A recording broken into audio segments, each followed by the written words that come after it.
Hi friends, good morning. चलिए आज हम लोग एक टॉपिक कवर करते हैं। आज का हमारा टॉपिक रहेगा इकोनॉमिक्स का एक चैप्टर है मांग तथा मांग का नियम। तो आइए फटाफट हम लोग रिवीजन करते हैं। तो जैसे कि आप यहाँ स्क्रीन पे देख रहे हैं, पहला सवाल है हमारा। पहला सवाल है, मांग में कौन सा तत्व निहित होना आवश्यक है।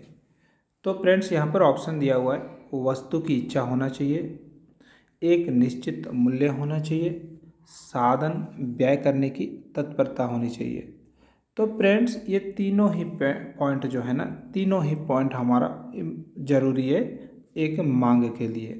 तो हमारा करेक्ट आंसर हो जाएगा डी नंबर, उपर्युक्त सभी। ओके, चलो आप इसको नेक्स्ट अगला क्वेश्चन हम लोग करते हैं।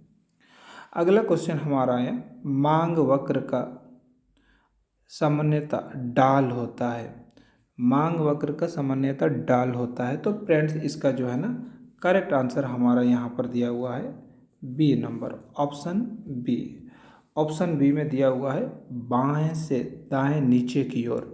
मतलब इसका ढलान मांग वक्र का जो कर्व है वो बनता है बाएं से दाएं नीचे की ओर।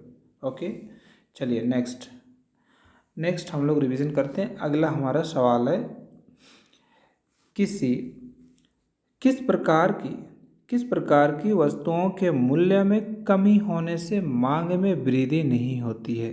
तो फ्रेंड्स इन सवाल का उत्तर हमारा होगा अनिवार्य वस्तुएं। अनिवार्य वस्तुएं, अगर अनिवार्य वस्तुओं के मूल्य में कमी होती है तो मांग में कोई वृद्धि नहीं होती है। ठीक, अब अगला सवाल करते हैं हम लोग। नेक्स्ट है हमारा, मांग को प्रभावित करने वाले तत्व निम्न में कौन से हैं। तो फ्रेंड्स मांग को इफेक्ट करने वाले यहाँ पर ऑप्शन ए दिया हुआ है कीमत, और ऑप्शन बी दिया हुआ आय में परिवर्तन, ऑप्शन सी दिया हुआ है उपभोक्ता की रुचि। मतलब यदि हमारा कीमत में परिवर्तन होगा तो डेफिनेटली मांग प्रभावित होंगे। उसी प्रकार आय में परिवर्तन होगा, अगर किसी का आय कम या ज़्यादा होगा तो उसी के अनुरूप वस्तुओं की मांग भी बढ़ती है या फिर घटती है।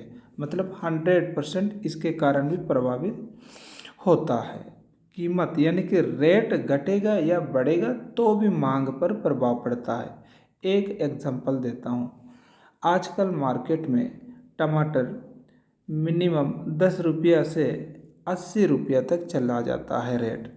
तो आप देख लीजिए, यदि रेट हमारा 10 रुपया रहेगा एक टमाटर का, उदाहरण के तौर पर समझने का कोशिश करते हैं, तो क्या होता है कि लोग उसको अधिक डिमांड करते हैं। लेकिन वही अगर मान के चलो रेट काफ़ी हाई चला जाता है, 80 रुपीज़ टू 100 रुपीज़ हो जाता है, तब उसका डिमांड कम होता है। तो इस प्रकार जो है ना, रेट कम होगा या फिर बढ़ेगा तो उसमें भी है ना मांग काफ़ी ज़्यादा प्रभावित होता है। आय में परिवर्तन वाला हम लोगों ने चर्चा कर लिया है, क्योंकि आय यानी कि इनकम, किसी का कमाई अगर घटेगा या फिर बढ़ेगा तो उसी के अनुरूप जो है ना डिमांड भी ये अफेक्ट होगा। और तीसरा हमारा यहाँ पर उपभोक्ता की रुचि। कंज्यूमर का अगर रुचि परिवर्तन होगा तो उसमें भी हमारा मांग में प्रभाव पड़ता है। ओके, नेक्स्ट सवाल हम लोग करते हैं। अगला सवाल है हमारा, ऐसी वस्तुएं जिनका एक दूसरे के बदले प्रयोग किया जाता है वो क्या कहलाती है।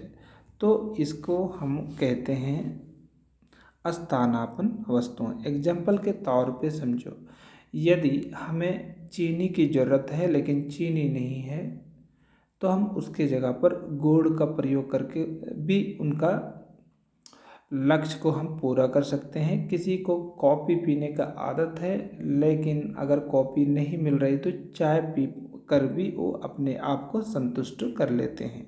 तो इस प्रकार की वस्तुओं को हम स्थानापन्न यानी कि एक वस्तु के बदले में दूसरे वस्तु को हम प्रयोग में लाते हैं तो उसको स्थानापन्न वस्तुएं कहते हैं। राइट, अब अगला, मांग का नियम किस प्रकार का होता है, गुणात्मक होता है या फिर मात्रात्मक होता है या ए और बी दोनों। तो फ्रेंड्स इसमें है हमारा करेक्ट आंसर गुणात्मक होता है। नेक्स्ट अगला सवाल हमारा वेरी इंपॉर्टेंट है।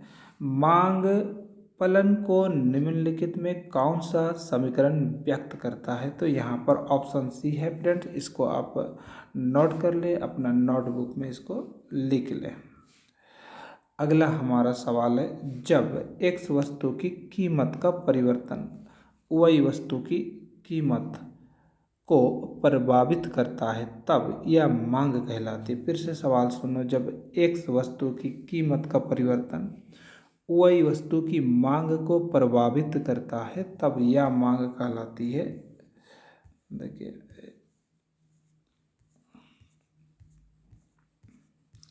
इसका आंसर होगा फ्रेंड्स, तब इसका आंसर होगा, देख लीजिए यहाँ पर दिया हुआ है। पहला ऑप्शन है हमारा कीमत मांग, दूसरा ऑप्शन है आय मांग, उसका तीसरा हमारा तिरछी मांग। तो ये तीनों हमारा करेक्ट ऑप्शन है, तीनों आप इसको नोट कर लें। नेक्स्ट हमारा सवाल है,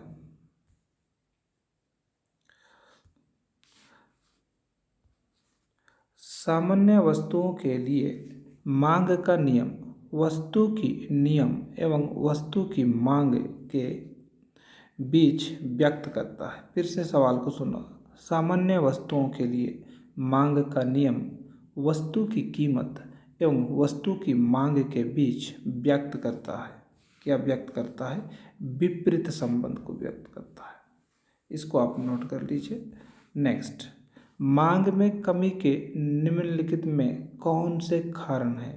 तो ये यहाँ पर आय की कमी, क्रेताओं की संख्या में कमी, उपभोक्ता की रुचि में कमी, ये तीनों ही पॉइंट जो है ना मांग में कमी के कारण हो सकते हैं, इसलिए तीनों आपका करेक्ट आंसर हो जाएगा।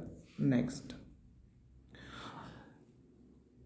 कॉफी के मूल्य में वृद्धि होने से चाय की मांग घटेगी या फिर बढ़ेगी। देखिए यहाँ पर रेट बढ़ रहा है, किसका रेट बढ़ रहा है? कॉफ़ी का। मार्केट में अगर दुकान में, चाय दुकान में कॉफ़ी का अगर रेट बढ़ेगा तो चाय का डिमांड ज़्यादा होगा या फिर कम होगा।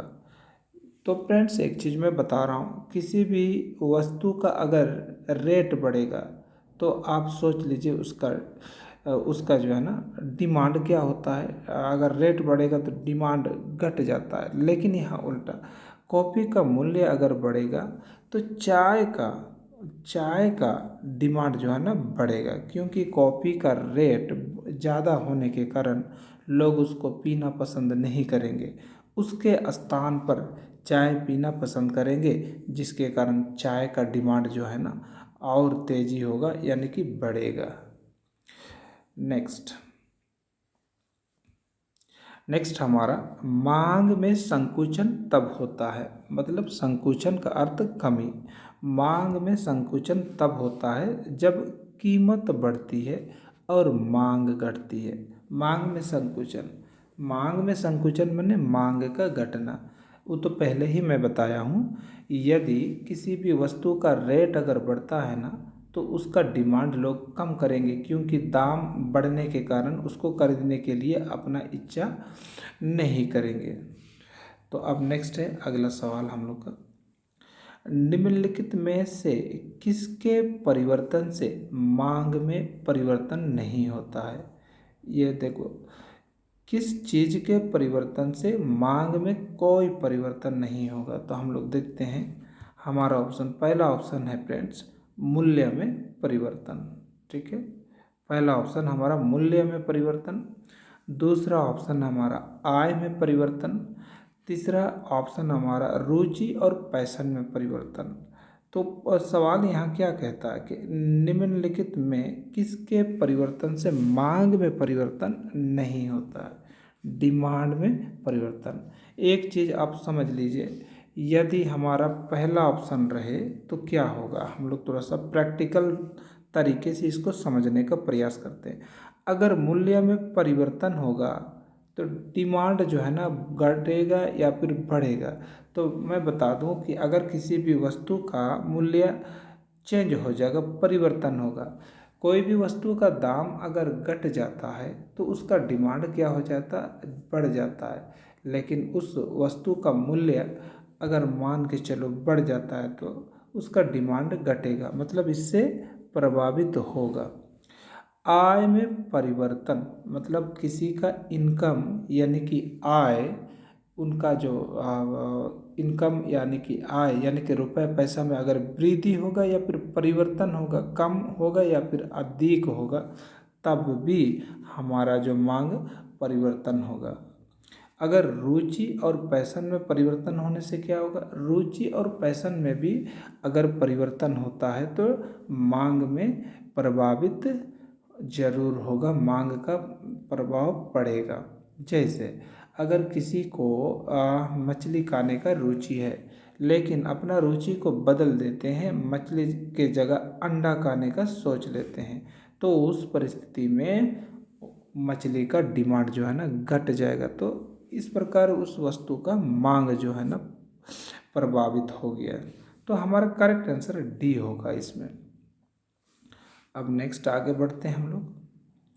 मूल्य में वृद्धि विभिन्न वस्तुओं की मांग है बोलता है। मूल्य वृद्धि से विभिन्न वस्तुओं की मांग बढ़ जाती है या फिर घट जाती है या फिर स्थिर रहती है। इसके बारे में हम लोग क्या करेंगे, समझेंगे। तो ये हमारा करेक्ट आंसर जो है ना हमारा बढ़ जाती है। इसके बारे में मैं डिटेल बताऊंगा। मूल्य वृद्धि से विभिन्न वस्तु की मांग, विभिन्न वस्तु क्या है, आवश्यक वस्तु क्या है, इसके बारे में डिटेल उनका जो है ना परिभाषा वाला वीडियो में अलग से अपलोड कर दूंगा, उसमें आप पूरा इसका डिटेल समझ लीजिए। फिलहाल तो हम लोग ऑप्शन वाला MCQज क्वेश्चन कर रहे हैं, इसलिए मैं इसमें डिटेल नहीं जा रहा हूँ। अब देखिए, किसी सामान्य वस्तु के मांग वक्र की ढाल होती है। किसी सामान्य वस्तु के मांग वक्र की ढाल कैसे होती है, तो आप याद कर लीजिए, इसका होता है ऋणात्मक होता है, इसका ऋणात्मक होता है। तो इस प्रकार जो है ना आज हम लोगों ने टोटल 15 सवाल, 15 नहीं, शायद मेरे ख्याल से 12-13 सवाल तो हम लोगों ने कर लिया है। तो इसको आप नोट कर लीजिए, एग्ज़ाम से पहले आप एक बार रिवीजन कर लीजिए, आपको याद आ जाएगा। और मुझे उम्मीद है ये मांग का चैप्टर है ना, मांग और मांग का नियम, इस चैप्टर से परीक्षा में ज़रूर सवाल पूछे जाएंगे। तो इसलिए आप फ्रेंड्स इसको अच्छा से पढ़ लीजिए, देख लीजिए 1-2 बार, और एग्ज़ाम लिखने तब जाइए, तब मज़ा आएगा आपको। तो चलिए, आज हम लोग का जो ये मांग वाला टॉपिक को हम यहीं समाप्त करते हैं। अगले बार जब मैं बताऊंगा तो इसका पूरा डिटेल, उनका परिभाषा के बारे में हम लोग चर्चा करेंगे, समझने का प्रयास करेंगे। ठीक है, तो फ्रेंड्स मैं आज इतना ही बताकर अपने वीडियो को यहीं अंत करता हूँ। हम लोग फिर मिलेंगे अगली वीडियो में, तब तक के लिए मुझे इजाज़त दीजिए और फिर मिलेंगे। Bye bye.